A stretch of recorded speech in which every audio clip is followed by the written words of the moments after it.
Hi, welcome to ADHD Friendly. I am Patty Blinderman. I'm an ADHD coach, and my passion is finding ways to thrive with my brain.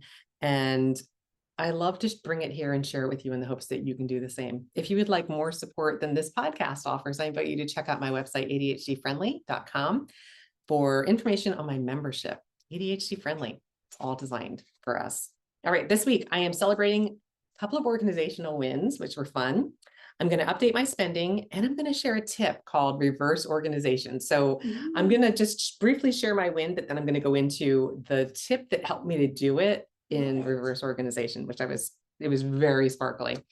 And then the product for this week is a carpet stain remover. I know Becca can see I got a couple. I got a couple to test, and I'm going to give you the results. I've got 3 dogs, y'all, and I've got one senior dog who is senior. That's all I'm going to say. And so then after that, I'm going to do our main topic, which is ADHD and entrepreneurship. Ooh. I was just telling Becca, I was really excited planning this episode, and I can't remember why. That's why, because it's like one of my favorite topics. And then of course I will highlight my book of the week, as I always do. So let's dive in and make our week a little bit more ADHD friendly.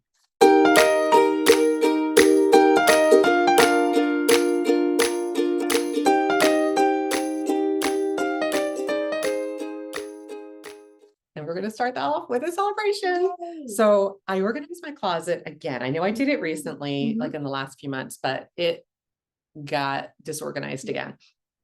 And so there were 2 tips that inspired me.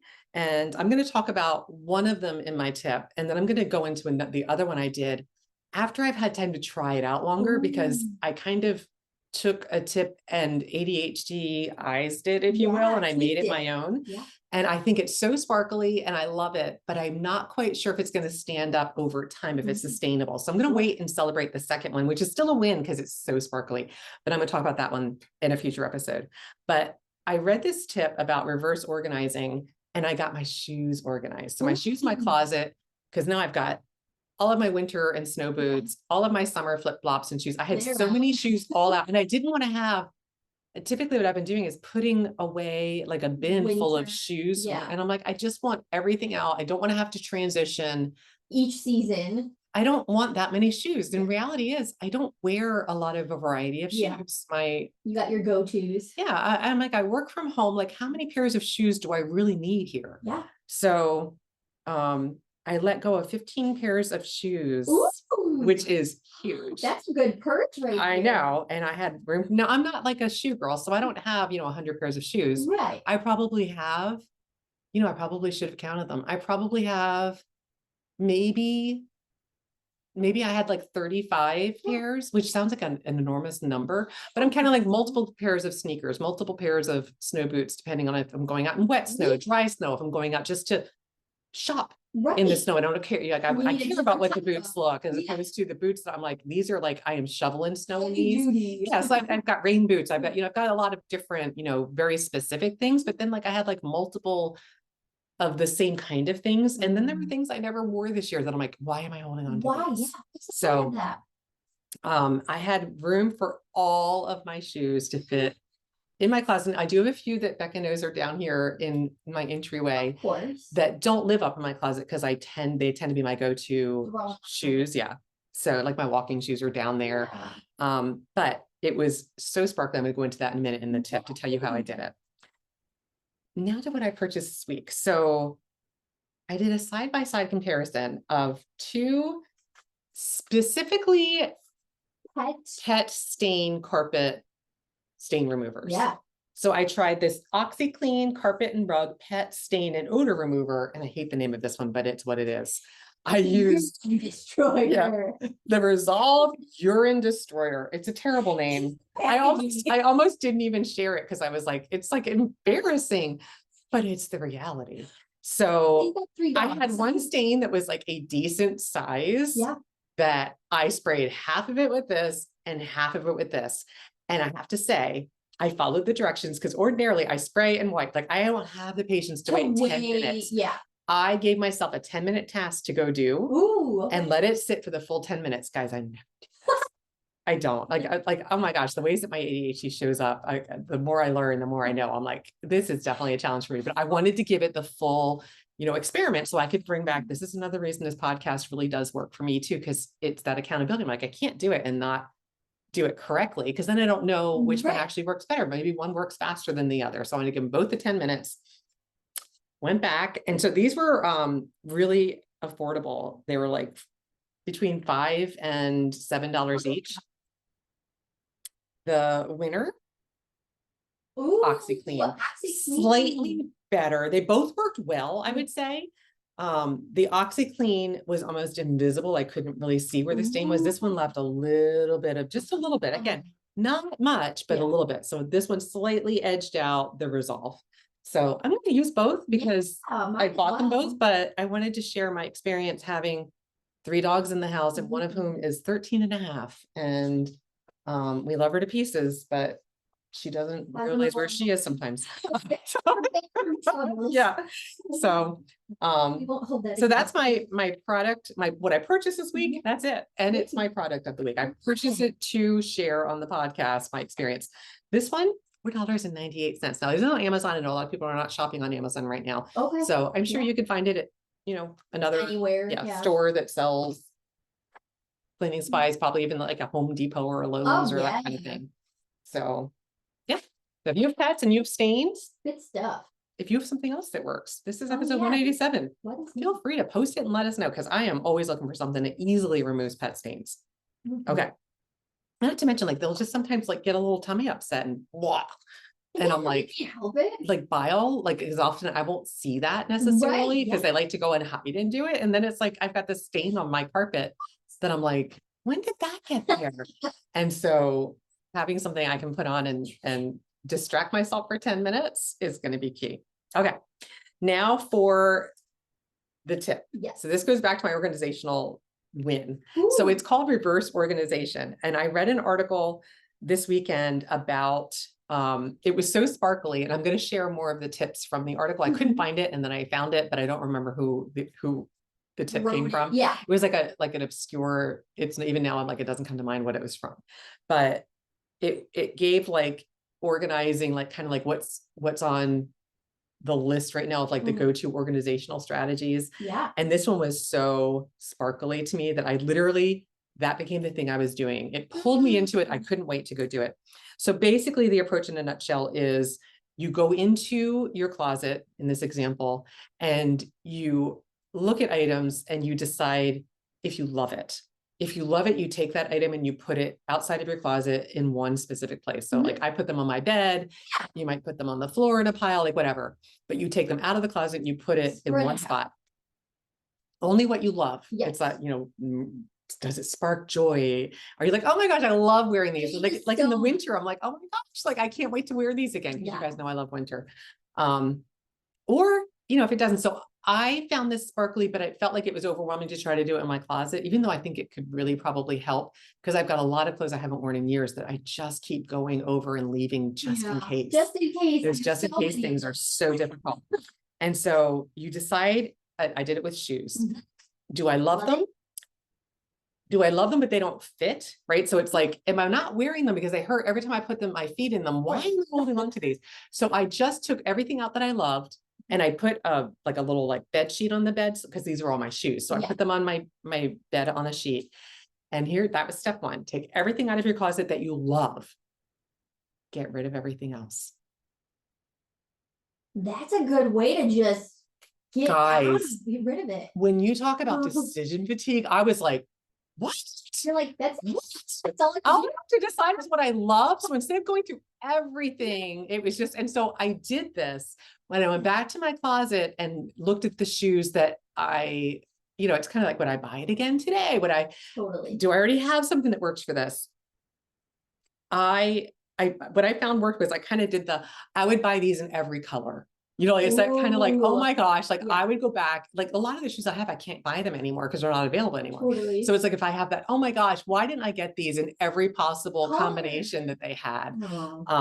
The only thing I ended up keeping, I have one pair of shoes that I kept that do not fit me well. They're very uncomfortable when I wear them, but I don't have any other shoes that fit this category. And I tend to need it at specific times. So they're now on my list to replace so I can get rid of those shoes because I don't like them. Yes. But I don't have, and I know if something came up and I needed something dressier, you'd regret not. They're more of like a winter thing, so it won't come up anytime soon. So I've got time. Yeah. But I wasn't ready to get rid of them because I didn't have anything else that would fit the criteria, like closed-toed, so it's like it's winter, it's booty, but they're fancier booties. Yeah. And I don't have anything else that could, so I'm like, that's going to be something I'm going to buy, but everything else I got, that's why, I mean, literally bags and bags of shoes. I love that. So they are going to be donated, and everything else that's in there, I love. And it just fit back in there perfectly. And I was able to have sections like heels, boots, gym loafers. shoes. Yes. Really, really cool. So it was so much easier. It was very sparkly. I still think it would be hard for me to do that with clothes because there are a lot more of those. Well, but I do need it when I do this, or I would need it if I, totally. So, but it was very sparkly. It pulled me, and it's why I love reading different organizing tips, because if it's new and sparkly, it absolutely fires up my brain and gets me. I already did my closet. Ready to but go. It was, I'm just going to do the shoes. Well, there was another organizing tip that I ended up going through all of my shirts, t-shirts, and sweaters, and all of my husband's shirts and hoodies. Ooh. And I'm going to share that on a future episode, because what I did every time I walk up in my closet, I'm so stinking excited. Yes. I'm going to share before and after pictures. I'm going to share, but I don't want to share until I know if it works. So I'm going to let it sit and experiment a little bit longer before I share that tip. But that's my tip for the week. Reverse organization. Just hold on to what you love. Get rid of everything else.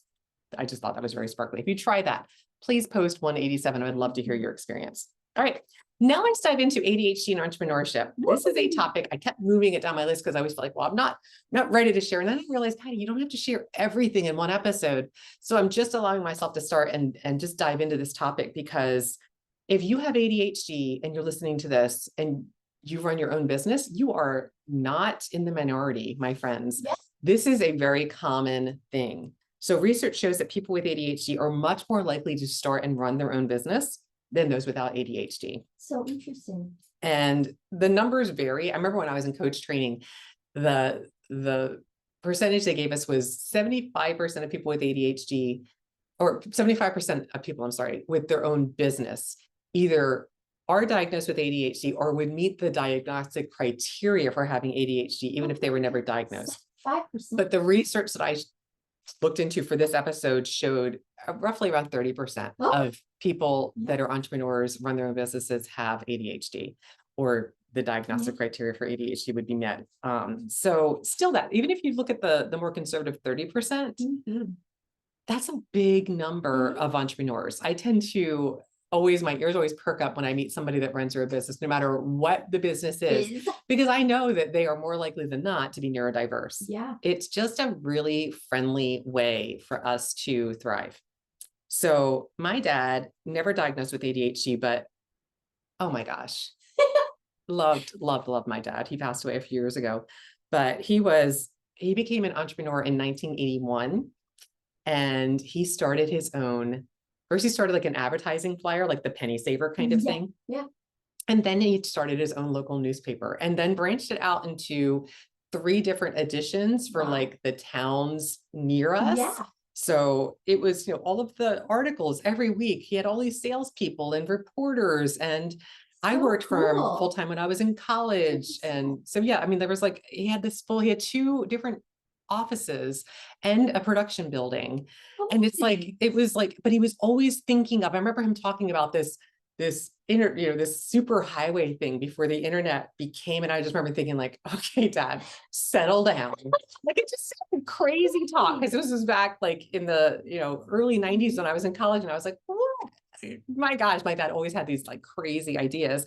He was taking orders to deliver pizza and things from the local restaurants. Oh my God. Basically Grubhub long before. Yeah. It was like, call on the phone and tell what you want. And then the restaurant would call and be like, hey, we've got a pickup. Can you send somebody? And he just had employees that were willing to earn some extra money at night to go and deliver. Yes. It was like, but he was always thinking of these ideas. That's so classically ADHD entrepreneurship in its, kind of being in its prime. Like, it's like, we're just like, oh my, he just always had all of these ideas. He was always, but if you don't have a way to rein that in, it's where a lot of people that are entrepreneurs can run into trouble.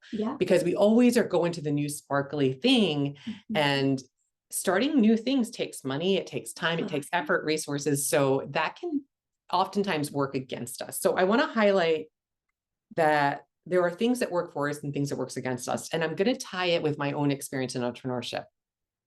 I've shared before, I've started many businesses. I'm just going to do a quick rundown, because everyone I started, even though pretty much all of them lost money before I started my coaching business, except organizing. Organizing was something that made money and that I did well, but it wasn't sustainable because it was so physical. And I thought, how am I going to do this as I get older?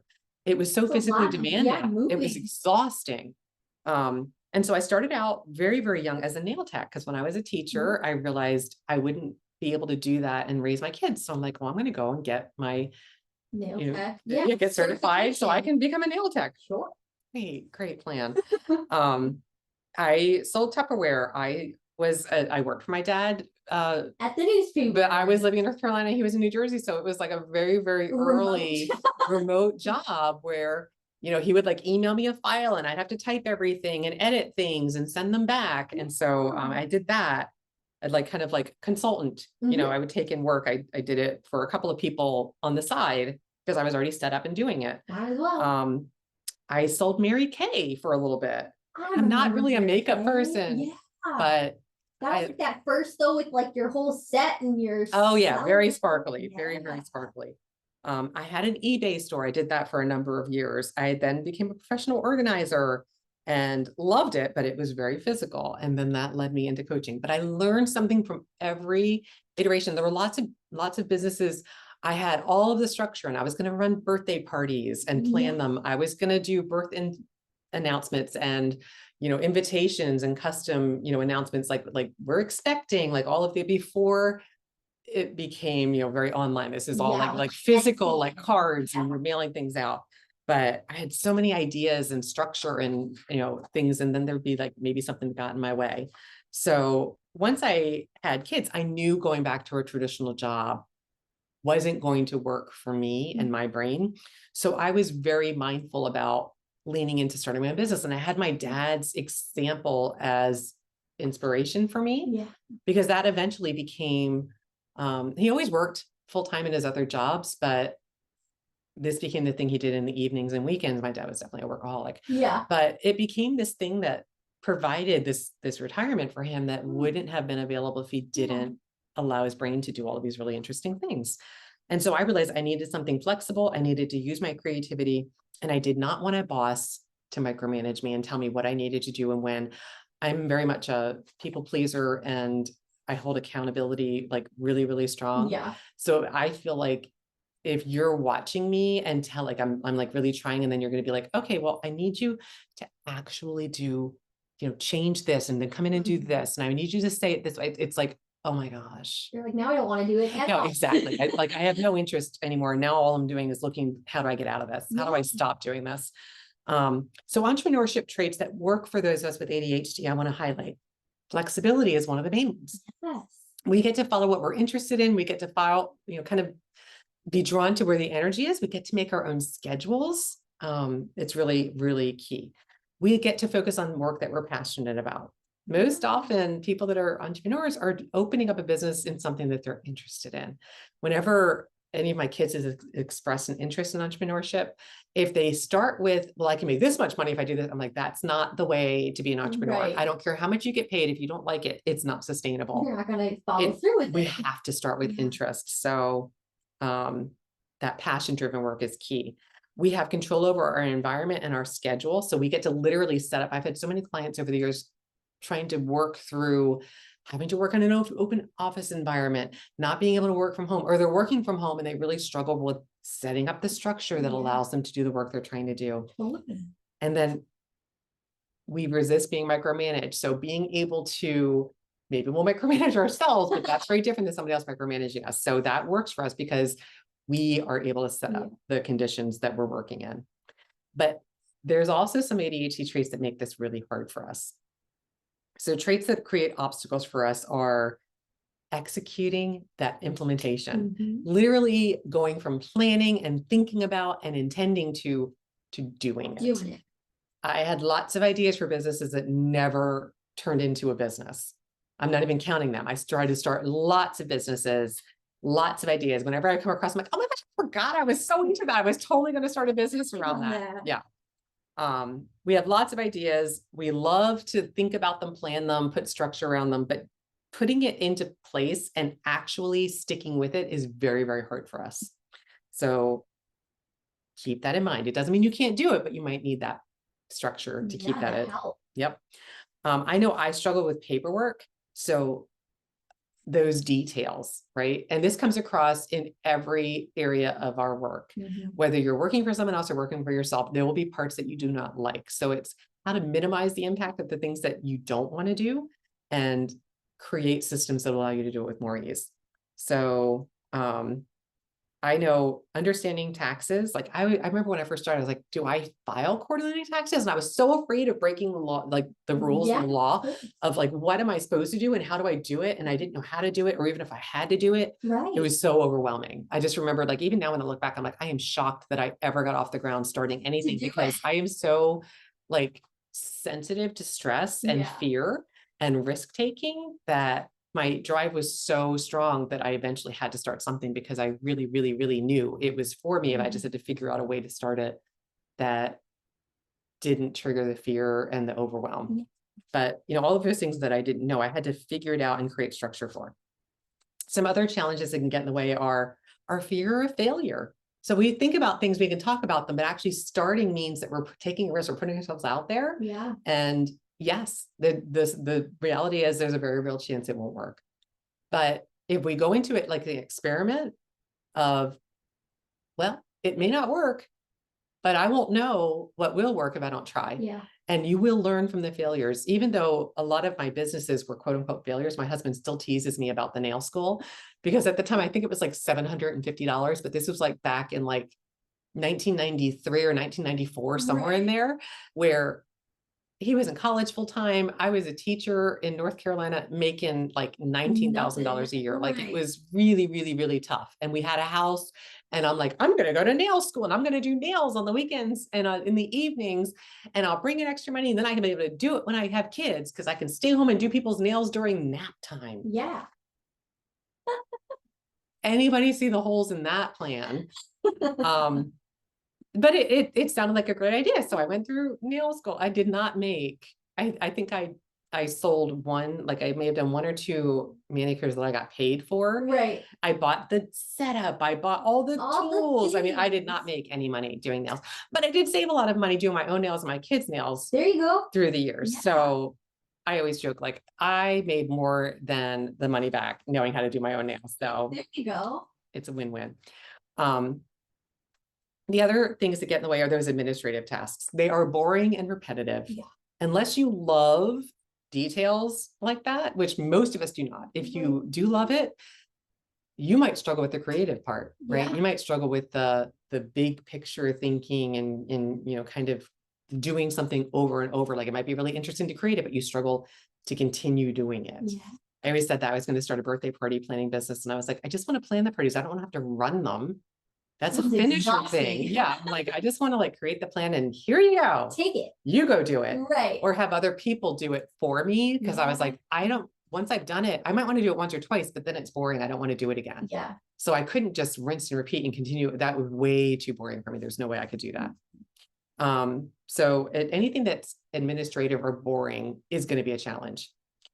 Starting to do those things, so task initiation, or getting to completion. So a lot of us are good starters, but we're not good finishers, or we're good finishers, but we're not good starters. So pairing some of those things with others that are good at the thing we're not good at is probably going to get you over that and help you to do it more easily. We also struggle a lot with the work-life boundary. If we don't have the structure of 9 to 5, or I'm working 3 to 7 tonight, or whatever it is, when we work for ourselves, we can work anytime.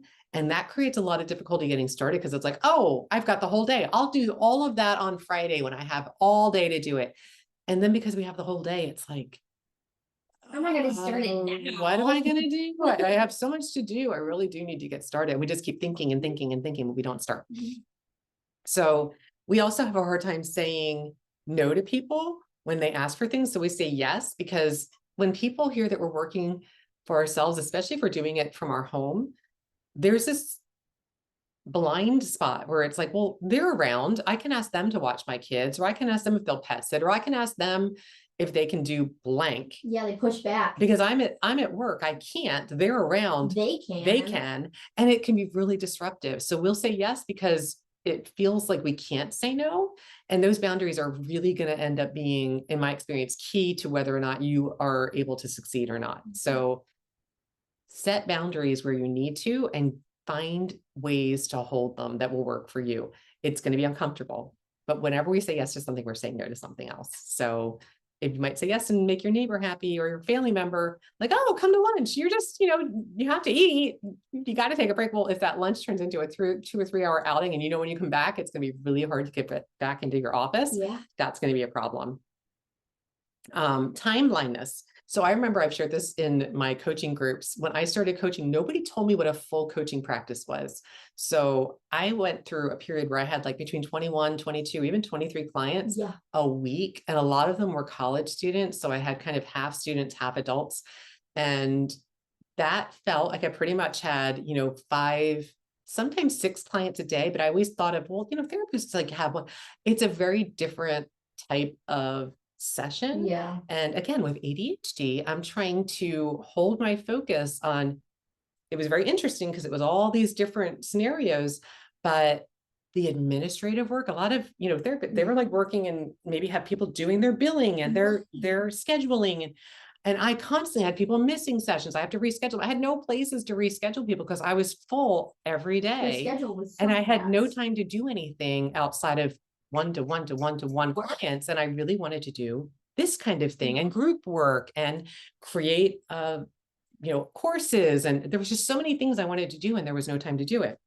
So I was struggling to keep up, and I learned I had to find my Goldilocks level of my schedule, which I know, again, sounds very, hell, you got your goal. Yes, I do. But it took me years to create my Goldilocks schedule. And I am there. I pretty much have it. I have it like 90%. There's nothing perfect, but I have to remind myself that I create, because sometimes I get a little like, maybe I need more client. I'm like, I am okay with this schedule. Like I worked really, really hard to create the schedule I have. Yes.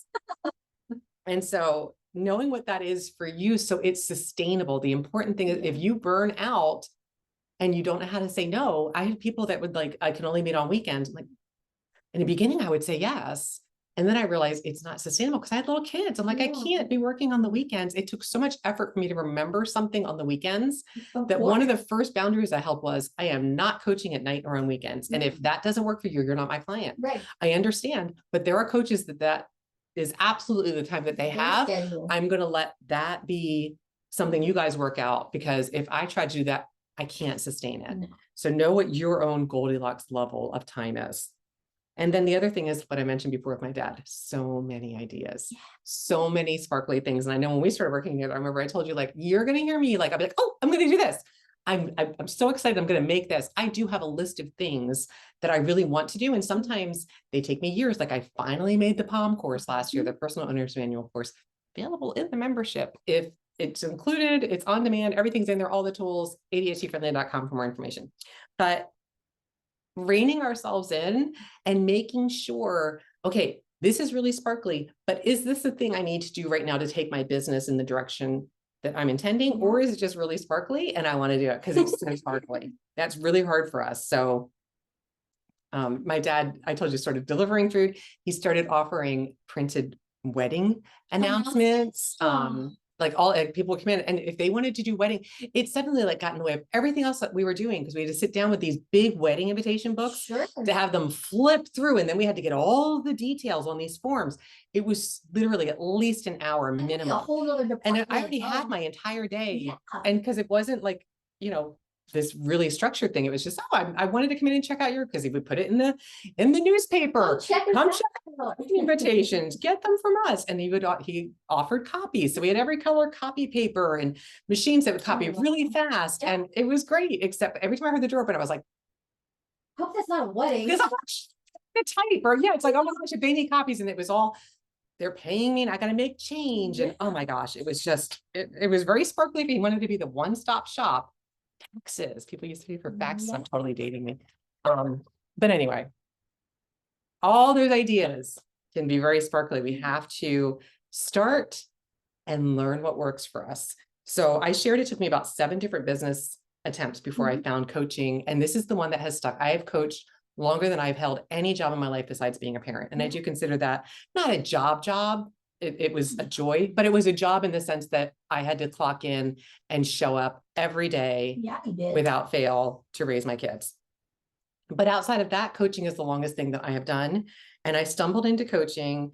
And one of the main reasons it took off for me is because I had already tried a number of things and learned what I liked and what I didn't like.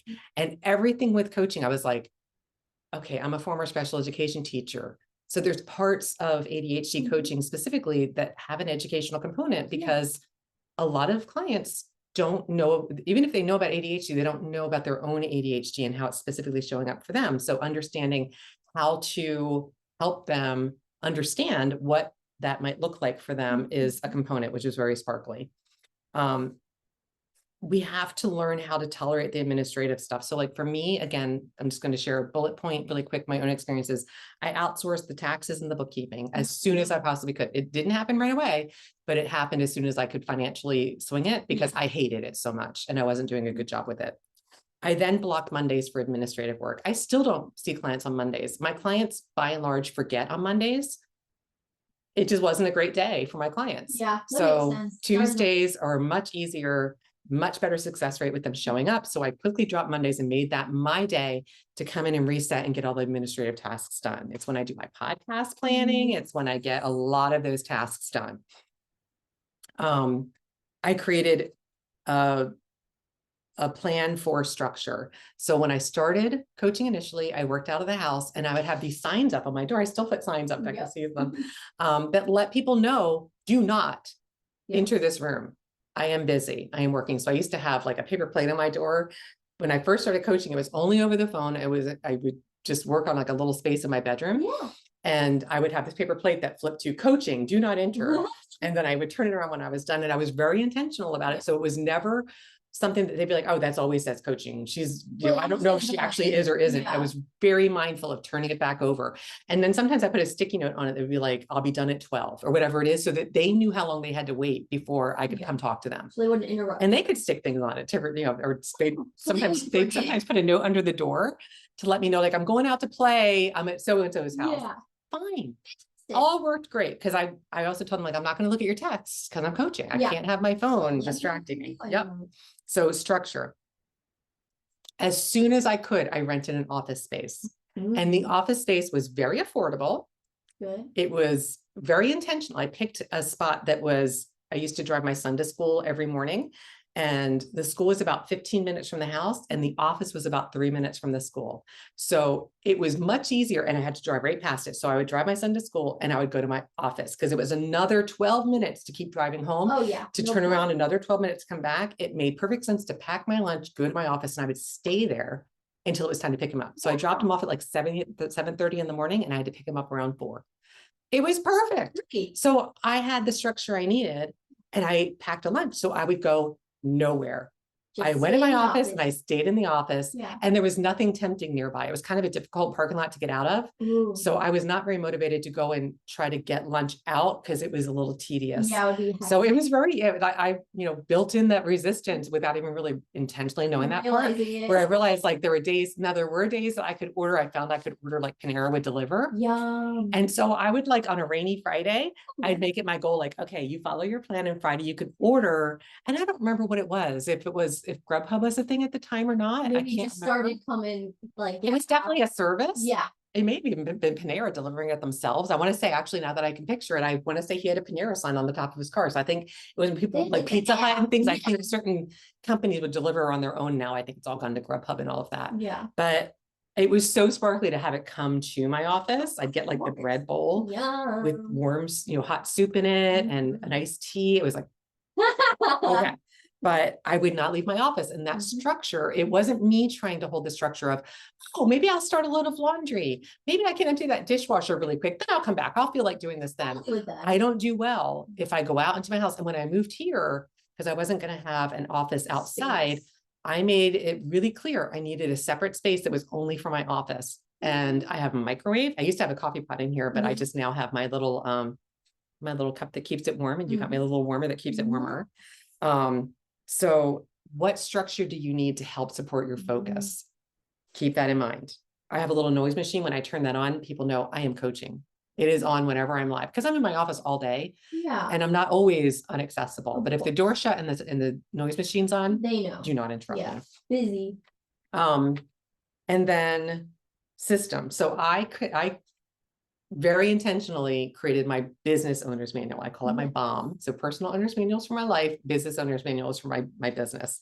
And in that, I just captured how I set up my autoresponder for email, things I'm not doing every day, how I get my information to my bookkeeper, what's the email I send it, or what's the portal login, whatever it is. All my systems are recorded in there to help me remember.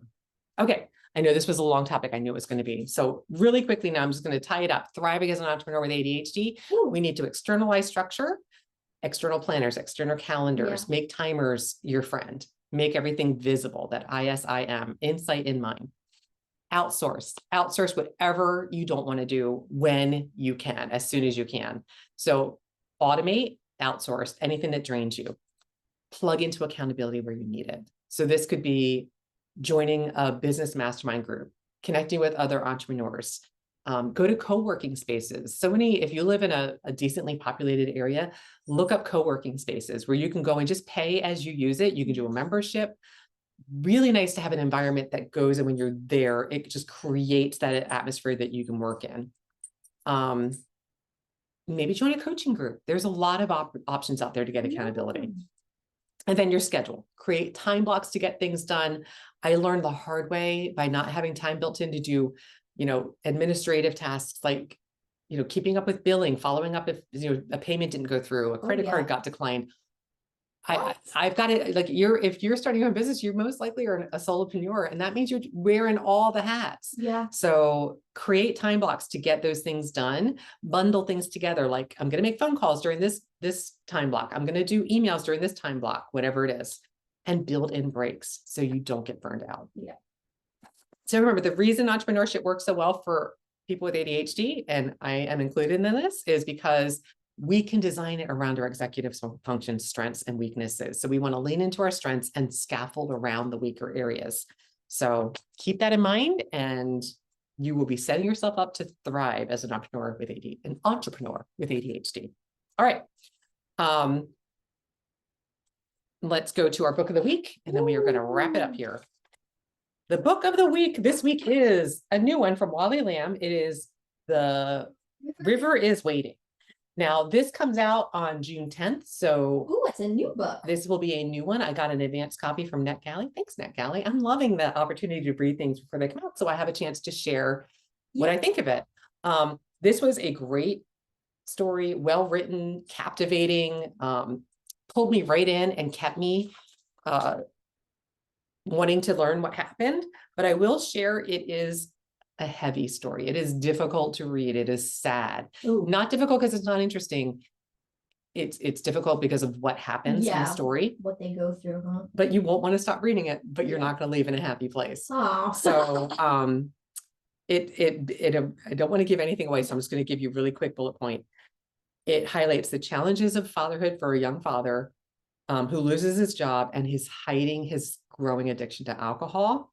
And that addiction leads to him having an unimaginable tragedy that he has to deal with the consequences of. So it's very heavy, but Wally Lamb is an amazing writer. Yeah. And it will grab you and pull you in. And for me, that always makes the book ADHD friendly. So for its ability to pull you in from the beginning and get you through the end, it's definitely at least a 4 out of 5. I gave it 3.5 out of 5 because it was so hard to deal with. I have alcoholism in my family in the past with my mom. And so for me, alcoholism is always a really, really difficult topic. Yeah. And when it has to do with anything with kids, I find that a really difficult topic, but it was a very, very good book. But if you've read Wally Lamb, you know, he kind of is a dark, heavy writer. Yeah. So my quote of the week comes from Charlie Munger, and it's about addiction. He said, "The chains of addiction are too light to be felt until they are too heavy to be broken." Oh. So it's like that thing that can creep up on you. It's like, oh, I'm loving this. This is fun. I'm fine. It's not a problem. This is a problem. I don't get this anymore. And, you know, just keep that in mind. I find that a good little like reminder that, you know, we need to keep in mind with ADHD brain wiring, especially because that can tend to make us more susceptible to addiction. So keep it in mind. That's it for this week. Until next time, Tally-ho.